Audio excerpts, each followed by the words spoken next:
Assalamualaikum warahmatullahi wabarakatuh. Semangat pagi, semangat petang, semangat sore, apapun itu. Yang penting semoga kita sehat selalu. Dan luar biasa kawan-kawan masih uh, menyisihkan waktu untuk bisa belajar bersama. Sangat-sangat menghargai itu, dan ke depan, beberapa waktu ke depan kita akan berbicara mengenai Customer Satisfaction Program. Agak belibet. Customer Satisfaction Program atau membuat program kepuasan pelanggan. Ini kenapa kita harus belajar itu? Karena bagaimanapun juga setelah kemarin kita belajar mengenai kepuasan pelanggan itu seperti apa, setelah kita tahu, maka kita harus membuat programnya untuk mewujudkan itu. Jadi di beberapa ke depan saya Kimirja Abdul Rozak akan menemani Anda belajar bagaimana membuat program kepuasan pelanggan sehingga membuat pelanggan atau pendonor darah itu mau kembali lagi untuk donor. Nah, kita akan mulai kawan-kawan.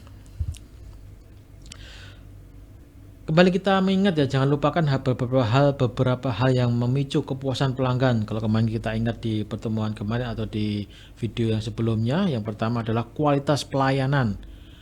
Kualitas pelayanan di tempat kita, apapun itu bagaimana pelayanannya, kemudian termasuk dengan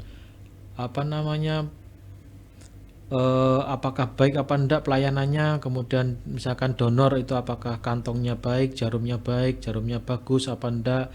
Jangan sampai ketika orang donor ditusuknya harus 7 kali karena jarumnya tumpul mungkin. Kemudian kedua, selain kualitas pelayanan, juga pelayanan petugas. Pelayanan petugas itu seperti apa ya? Petugasnya yang ramah, sopan, santun, sapa, senyum, skillnya juga memadai, kemudian bahkan skillnya juga kalau bagus juga akan lebih baik lagi.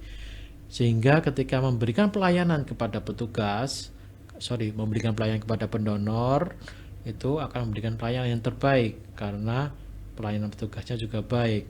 Kemudian kepuasan pelanggan yang ketiga tentu saja fasilitas. Fasilitasnya seperti apa? Fasilitas pendukungnya.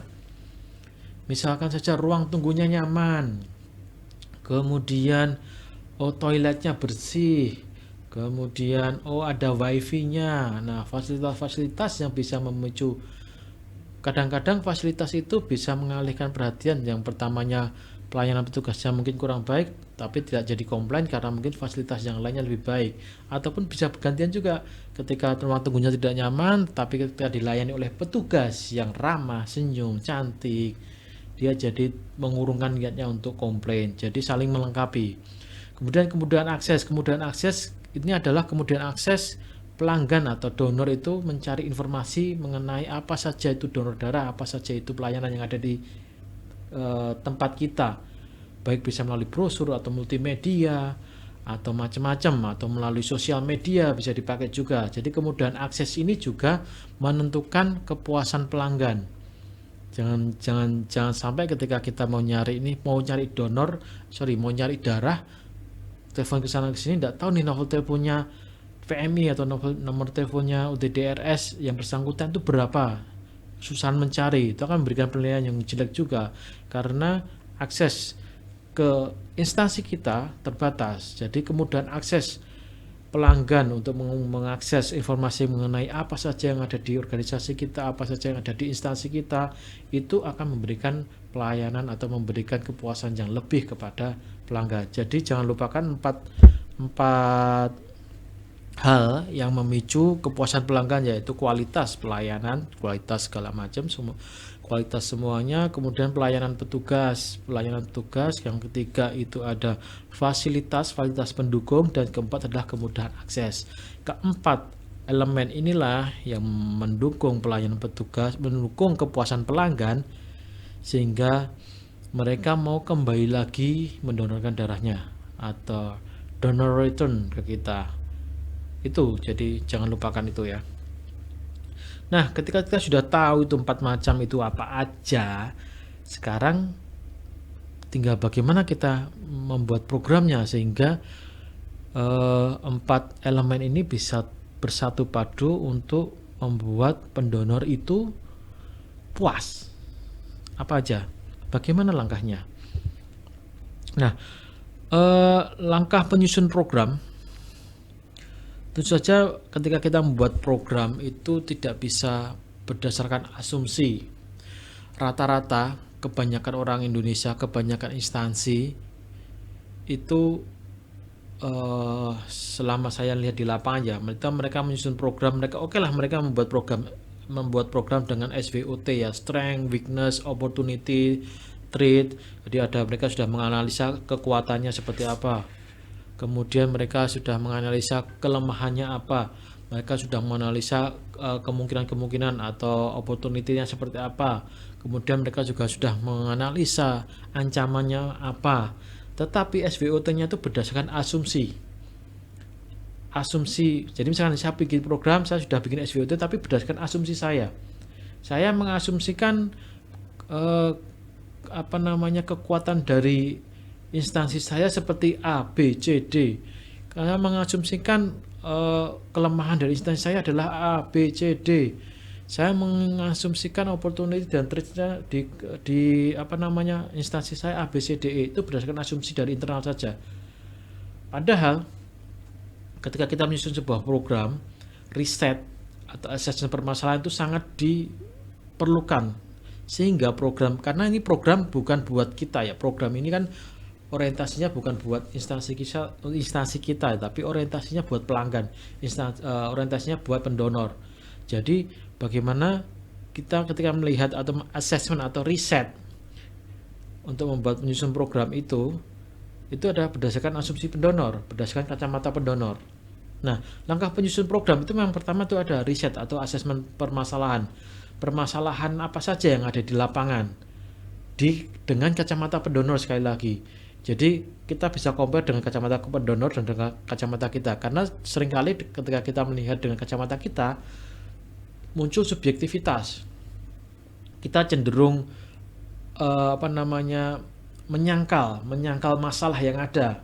Kita cenderung mencari alasan untuk membenarkan masalah itu. Padahal kalau kita membuat sebuah program kepuasan pelanggan, tentu saja kita harus risetnya berdasarkan kacamata pendonor atau kacamata orang lain atau kacamata pelanggan. Jadi kita harus membuat riset dari kacamata pelanggan. Nah, setelah kita menemukan permasalahan atau assessment permasalahan itu apa, kita selanjutnya akan membuat perencanaan. Nah, setelah membuat perencanaan segala macam dari mulai pra sampai pasca, kemudian kita setelah gedok nih program ini akan kita jalankan, kita akan melaksanakan sosialisasi program. Setelah melakukan sosialisasi program, baru kita melaksanakan programnya itu kita laksanakan dan lahir evaluasi. Jadi ada 5 langkah menyusun program ya, yang perlu kawan-kawan ingat, 5 langkah menyusun program yang sebaiknya dilakukan agar program itu efektif untuk pendonor. Yang pertama itu tadi apa? Kita ulang, riset atau assessment, kemudian membuat perencanaan. Yang ketiga, sosialisasi program. Yang keempat, pelaksanaan program, dan terakhir evaluasi. Itu kelima-limanya kalau kita bisa step-step 5 ini kalau bisa kita lakukan, program yang kita buat akan bisa menjadi lebih efektif dan tepat sasaran. Kita coba akan bedah satu-satu apa saja sih langkah-langkah menyusun program dari kelima ini, kita akan bedah satu-satu. Yang pertama adalah riset atau assessment permasalahan. Yang bisa kita lakukan untuk meriset assessment atau permasalahan itu dari kacamata pelanggan atau dari kacamata pendonor adalah yang pertama adalah lakukan ke survei perihal pelayanan, tentu saja fasilitas dan akses untuk dijadikan bahan. Jadi kita harus melakukan survei nih ke pendonor, ke masyarakat, ke pelanggan kita, bagaimana pelayanan kita, bagaimana akses kita, bagaimana fasilitas kita, sehingga kita mempunyai bahan yang objektif dari kacamata pelanggan. Setelah kita mendapatkan nih masukan dari pelanggan, kita bisa melakukan pengamatan menyeluruh meliputi hal-hal yang memicu kepuasan pelanggan. Jadi kita compare nih dari kacamata pelanggan seperti apa, kemudian kita melakukan pengamatan dari empat hal yang memicu kepuasan pelanggan, yaitu tadi 4 macam. Itu kita harus melihat pelayanan kita harus melihat fasilitas kita harus melihat petugas kita, dan kita harus melihat akses informasi kita. Itu harus kita amati secara menyeluruh. Kemudian kita juga bisa wawancara on the spot dengan pendonor. Jadi ketika dia donor, kemudian mungkin petugasnya sampai wawancara, gimana Pak, nyaman enggak donor di sini, kemudian tadi fasilitasnya bagaimana, snacknya sudah cocok enggak dengan Bapak. Kita bisa wawancara itu untuk dijadikan data kita untuk membuat program. Kemudian kita juga bisa brainstorming dengan petugas atau penanggung jawab yang ada di area bersangkutan. Jadi kita bisa brainstorming karena kita sebagai pembuat program atau sebagai petugas rekrutmen tidak selalu berada di lokasi, sedangkan yang berada di lokasi itu adalah penanggung jawab masing-masing. Misalkan nih di area Aftab, ya kita harus brainstorming dengan PJ-nya di Aftab. Kesehariannya di sana itu seperti apa sih? Ada enggak komplain dari pelanggan sebenarnya? Ada enggak pelanggan yang menggerutu? Pendonor yang menggerutu ini ada enggak sebenarnya? Atau bagaimana nih staff-staff di area Aftab ini, apakah mereka sudah ramah-ramah, memberikan pelayanan yang terbaik atau seperti apa? Kita bisa brainstorming dengan PJ terkait untuk menghimpun data. Nah, setelah kita lakukan itu, kita sudah lakukan survei, kemudian kita juga brainstorming dengan penanggung jawab, kita bisa lakukan wawancara langsung dengan pendonor atau pelanggan, kita juga sudah melakukan pengamatan di lapangan sendiri, kita bisa menyusun laporan hasil asesmen dari pengamatan yang kita lakukan. Jangan lupa membuat laporan, sehingga poin-poin yang penting itu bisa menjadikan dasar kita untuk membuat sebuah perencanaan program. Nah, setelah riset dan asesmen permasalahan, kemudian langkah yang kedua adalah membuat perencanaan. Dari hasil asesmen akan ditemukan permasalahan, tentu saja pasti akan ditemukan permasalahan yang ada di lapangan dari hasil asesmen tersebut. Nah, dari temuan permasalahan tersebut, kita bisa membuat perencanaan untuk menyelesaikan masalah yang ada di area tersebut. Jadi tujuannya kita riset atau assessment program itu adalah menemukan permasalahan. Setelah itu kita membuat perencanaan untuk menyelesaikan masalah tersebut. Misalnya nih ada permasalahan kualitas dan pelayanan SDM.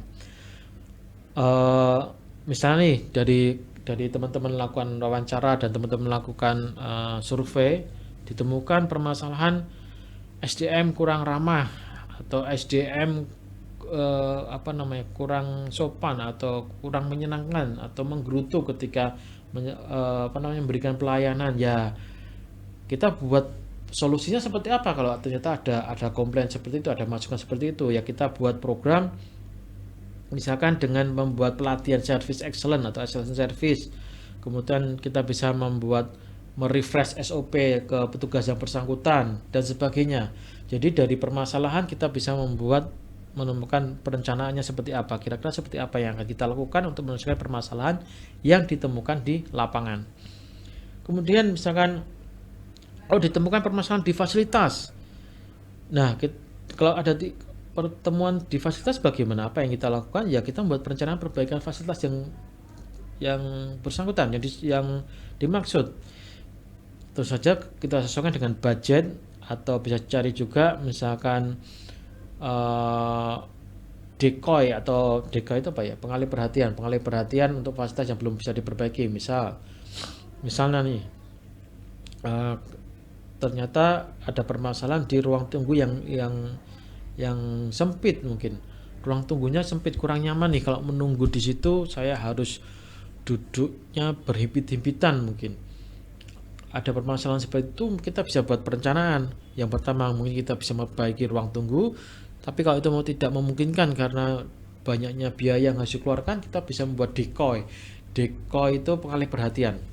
Jadi pengalih perhatian itu misalnya nih di ruang tunggu kita sediakan wifi gratis yang kecepatannya cepat. Jadi ketika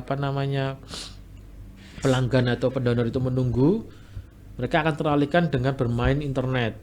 Kemudian kita setelkan mungkin lagu sehingga mereka bisa sambil menunggu, mereka walaupun berdesak-desakan tapi mereka bisa menikmati lagu. Dengan AC-nya mungkin diberi tambahan AC yang lebih dingin sehingga mereka lebih tidak merasa gerah ketika harus berdesak-desakan.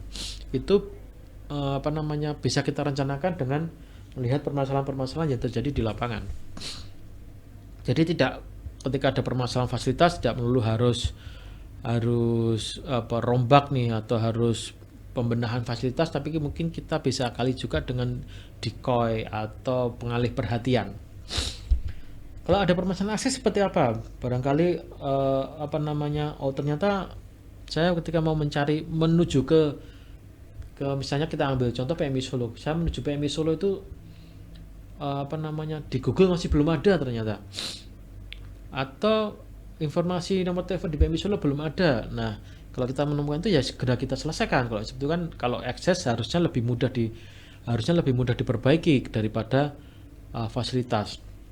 Jadi kalau ada permasalahan di akses informasi, kita bisa buat perencanaan informasi yang lebih baik. Mungkin di pengelolaan medsos kita bisa tingkatkan, kemudian kita bisa membuat call center mungkin, atau kita bisa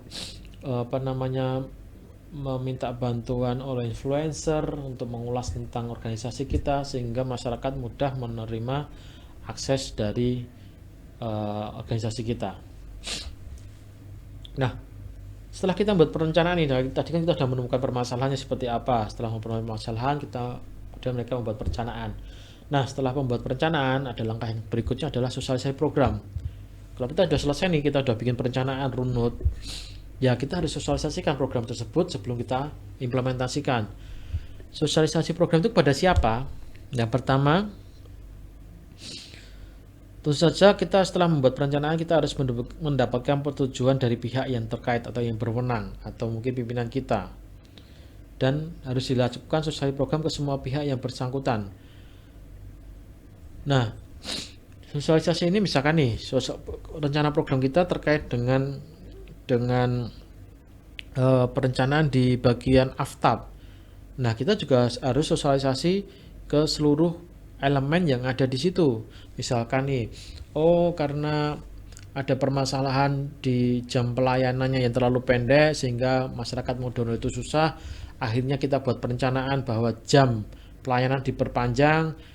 Setelah kita masukkan ke pihak yang berwenang atau pimpinan, ternyata disetujui, kita harus sosialisasikan ke seluruh staf yang ada di area tersebut dan juga di tempat lainnya. Kita harus sosialisasikan ke aftab bahwa karena ditemukan permasalahan tentang jam pelayanan yang terlalu mepet atau terlalu pendek sehingga masyarakat mau donor juga susah, akhirnya diputuskan akan diperpanjang pelayanannya, sehingga mohon untuk bagian terkait atau bagian SDM mempersiapkan SDM-nya untuk mempertambah pelayanannya. Kemudian kita juga sampaikan ke bagian humas nih. Ke bagian humas sebagai corong masyarakat akan membuat, kita sosialisasikan ini, kita ada program untuk memperpanjang pelayanan donor darah di PMI Solo nih. Jadi bagian humas tolong dibuat pengumuman ke masyarakat atau dimasukkan ke sosial media sehingga masyarakat mengetahui hal tersebut. Kemudian kita juga sosialisasikan ke bagian security mungkin di bawah, sehingga ketika ada orang yang datang setelah melihat pengumuman kita, mereka tidak ditolak oleh security karena security juga tahu nih tentang hal tersebut. Jadi setelah selesai semua perencanaan, kita harus sosialisasikan ke semua lini, bukan hanya ke bagian yang terkait saja tapi ke semua lini. Nah, selain sosialisasi, program ini pasti juga membutuhkan, agar berhasil pasti juga membutuhkan dukungan dari semua pihak, terutama di bagian yang terkait. Nah, ini perlu sebuah komitmen bersama agar semua elemen yang ada di organisasi kita, di instansi kita mendukung program tersebut. Karena mau tidak mau, kepuasan pelanggan ini adalah tanggung jawab kita bersama. Kepuasan pelanggan itu adalah tanggung jawab semua elemen yang ada di organisasi, dan setiap SDM yang ada di organisasi adalah cerminan dari organisasi atau instansi tersebut. Oleh karena itu, perlunya sangat penting komitmen bersama ini dibuat agar semua pihak mau menjalankan rencana program tersebut. Nah, setelah kita dengan sosialisasi program sih selesai nih ya. Kita tadi sudah mendapatkan sudah assessment, kemudian sudah merencanakan, kemudian sudah ACC, kemudian kita akan sosialisasi program, sudah selesai semua ke semua pihak. Akhirnya ada pelaksanaan program. Jadi aplikasikan rencana yang sudah dibuat dan dilakukan monitoring rutin untuk melihat progres dari program yang sudah diaplikasikan. Nah, aplikasi ini pastinya tidak setelah selesai diaplikasikan begitu saja dan sudah, tidak sampai situ. Setelah kita aplikasikan nih, biasanya ada trial and error gitu. Kita aplikasikan ya, jadi kita luncurkan programnya, kita aplikasikan programnya di apa namanya, di area terkait sambil kita lihat progresnya seperti apa, sambil kita monitoring seperti apa hasilnya di pengaplikasian tersebut, apakah berhasil atau tidak program itu, ataukah meningkatkan efektivitas kita atau tidak program yang kita buat. Setelah diaplikasikan, langkah terakhir adalah mengevaluasi. Jadi program yang sudah kita luncurkan nih, program yang sudah kita kita buat, kita aplikasikan, tentu saja harus ada evaluasi. Evaluasi itu meliputi ada dua, evaluasi yang internal maupun evaluasi eksternal. Untuk evaluasi internal, kita bisa lakukan brainstorming dengan area atau penanggung jawab yang terkait di area tersebut. Misalnya tadi ada program penambahan jam layanan. Nah, setelah beberapa waktu itu dilaksanakan, kita bisa lakukan evaluasi internal dengan mengajak brainstorming dari petugas terkait atau penanggung jawab terkait, sehingga kita bisa mendapatkan masukan. Sebenarnya dengan penambahan layanan ini, peningkatan donor itu efektif enggak? Signifikan enggak peningkatan donornya? Jangan-jangan nih peningkatan donor belum signifikan nih setelah beberapa waktu pelayanan dilaksanakan. Nah, kalau tidak signifikan, berarti permasalahan di apa nih? Apa jangan-jangan mungkin humasnya kurang kenceng nih genjot publikasinya? Oh, berarti kita bisa brainstorming juga dengan bagian humas, seperti apa nih publikasi yang sudah kamu lakukan terhadap program yang sudah kita rencanakan. Jangan-jangan kamu belum melakukan publikasi secara maksimal nih. Kalau memang belum maksimal ya harus digenjot, dimaksimalkan program ini. Jadi harus ada evaluasi.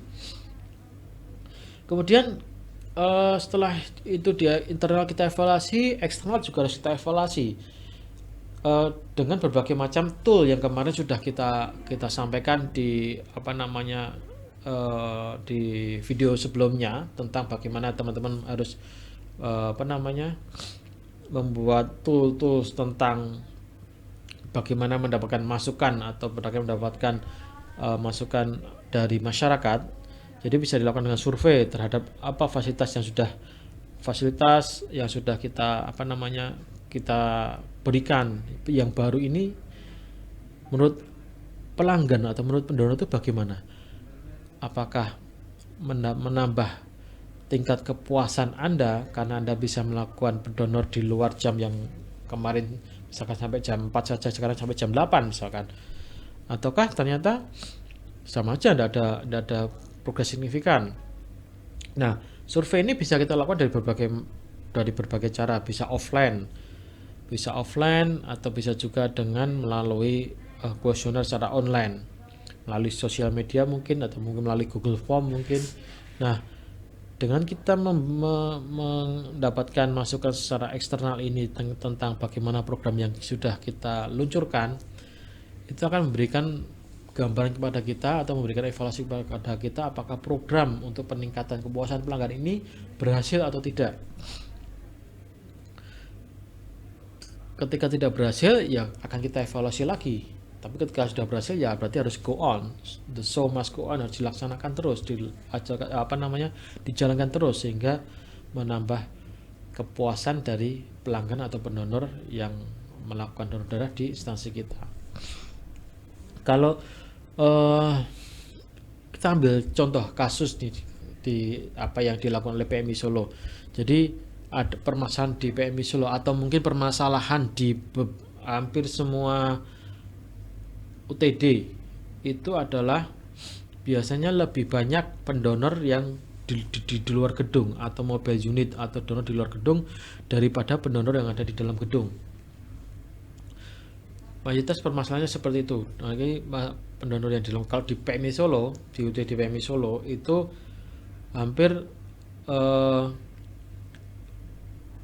kalau tidak salah 70% itu dari luar gedung atau dari mobile unit, sedangkan 30% itu dari dalam gedung. Nah, itu membuat permasalahan tersendiri karena dengan banyaknya donor yang dari luar gedung, tentu saja ada permasalahan menjaga kualitas darahnya akan semakin susah, akan semakin berat. Kemudian juga timbul biaya-biaya lebih, biaya-biaya ekstra karena kita harus mengadakan kegiatan donor darah di luar, yang mana seharusnya kalau mereka mau datang ke PMI bisa menghemat biaya dan bisa menjaga kualitas lebih mudah. Karena ada permasalahan itu, akhirnya kita rencanakan bagaimana nih biar masyarakat Solo itu mau datang donor ke PMI. Akhirnya kita buat perencanaan program, yaitu menambah fasilitas yang ada di PMI Solo. Yang pertama kita buat ruang tunggunya nyaman, kemudian kita memberikan fasilitas tambahan untuk pendonor, yaitu kita memberikan es krim dan kopi untuk pendonor yang sudah berhasil donor. Nah, setelah kita tentukan nih, program kita adalah penambahan es krim dan penambahan kopi, akhirnya dari bagian humas memblast informasi tersebut dari sosmed. Kita bikin campaign bahwa donor di PMI Solo bisa dapat es krim dan kopi. Kita ada campaign di sosial media. Kemudian kita juga waktu itu undang press conference atau kita undang media untuk memberitakan bahwa di PMI Solo ada layanan tambahan, yaitu es krim dan kopi. Kemudian kita membuat media informasinya melalui banner dan segala macam, sehingga ketika orang datang ke sini bisa membaca banner tersebut dan menyampaikan ke orang lain. Campaign sudah kita lakukan, kemudian setelah berjalan beberapa saat kita evaluasi dan ternyata ada peningkatan donor yang datang ke PMI. Dari yang semula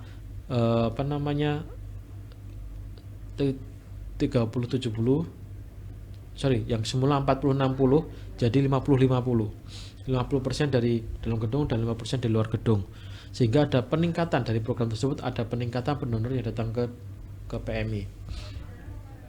Dari evaluasi ini berarti program yang sudah direncanakan berarti berjalan baik atau berhasil, karena tujuannya menambah donor di dalam gedung sudah berhasil, walaupun masih belum sesuai dengan keinginan kami, yaitu merubah dari 70 ke jadi 60 di dalam gedung dan 40 di luar gedung. Tapi paling tidak dengan adanya program yang kita lakukan ini sudah ada peningkatan pendonor di dalam gedung. Itu salah satu contoh yang ada di PMI Solo. Kemudian ada lagi program bagaimana kita meningkatkan, ini banyak nih kan di PMI Solo kan ada banyak nih pendonor. Tetapi bagaimana biar mereka itu mau donor secara rutin? Bagaimana biar mereka itu tertarik donor secara rutin ke PMI, sehingga kita tidak susah untuk mengadvokasi orang lain lagi untuk mereka mau donor ke PMI. Akhirnya diluncurkan program souvenir untuk 5 pendonor yang 5 kali melakukan donor darah di PMI Solo, dia akan mendapatkan souvenir t-shirt. Dan untuk perempuan 4 kali donor darah di PMI Solo, dia akan mendapatkan t-shirt. Dengan program ini akhirnya pendonor yang biasanya setahun cuma donor 2 kali 3 kali akhirnya meningkat jadi 5 kali. Dan bahkan di dalam di setiap tahun itu PMI membuat lebih kurang 1000 t-shirt untuk memberikan apresiasi ke pendonor ini. Bayangkan kalau satu donor, kalau misalnya 1000 nih, 1000 t-shirt berarti untuk 1000 donor. 1000 donor kalau setahun 5 kali berarti kita sudah dapat 5000 donasi. Ya kan? 5.000 donasi.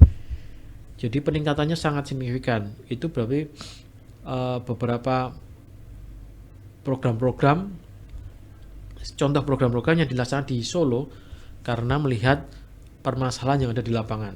Jadi itu beberapa contoh saja, dan mungkin di kabupaten atau tempat lain bisa jadi berbeda juga. karena permasalahan yang ada di lapangan pastinya berbeda-beda, tidak seluruhnya sama seperti di Solo. Jadi itu kawan-kawan, bagaimana membuat perencanaan sebuah program setelah kita kemarin melihat bagaimana kepuasan pelanggan itu seperti apa. Sekarang kita membuat bagaimana program kepuasan pelanggan itu direncanakan, sehingga tidak hanya lihat puas tidaknya saja, tapi kita memang merencanakan biar pelanggan itu puas itu. Jadi itu, dan tentu saja di akhir sini nanti akan ada tugas yang akan saya sampaikan, sehingga kawan-kawan bisa mempraktekkan sendiri bagaimana membuat perencanaan program yang bagus itu seperti apa sih, sehingga ketika teman nanti di tempat kerja kawan-kawan bisa mengaplikasikan ini dan mempermudah kawan-kawan dalam membuat penyusunan program.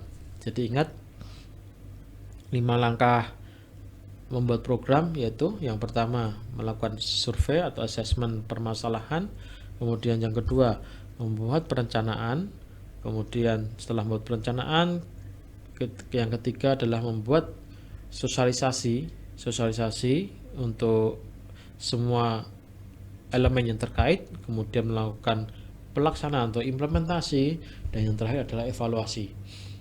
Kelima ini adalah sebuah siklus yang selalu berputar. Setelah evaluasi selesai, kalau itu berhasil berarti kita buat perencanaan program baru lagi kalau ada masalah lagi, atau kalau di evaluasi ini ada permasalahan berarti kita assessment lagi dan kita buat perencanaan lagi. Jadi muter terus gitu. Itu siklus perencanaan program. Jadi teman-teman bisa aplikasikan itu. Dan terima kasih sudah membersamai saya di materi kali ini, materi membuat perencanaan program. Jadi membuat perencanaan rekrutmen donor dalam sebuah aplikasi program kepuasan pelanggan. Itu kawan-kawan, terima kasih atas atensinya dan atas usaha kerasnya teman-teman mau terus belajar untuk meningkatkan kemampuan, dan terima kasih sudah berbagi dengan saya. Akhir kata, buah kedondong, buah durian. Assalamualaikum warahmatullahi wabarakatuh. Salam sehat. Assalamualaikum warahmatullahi wabarakatuh.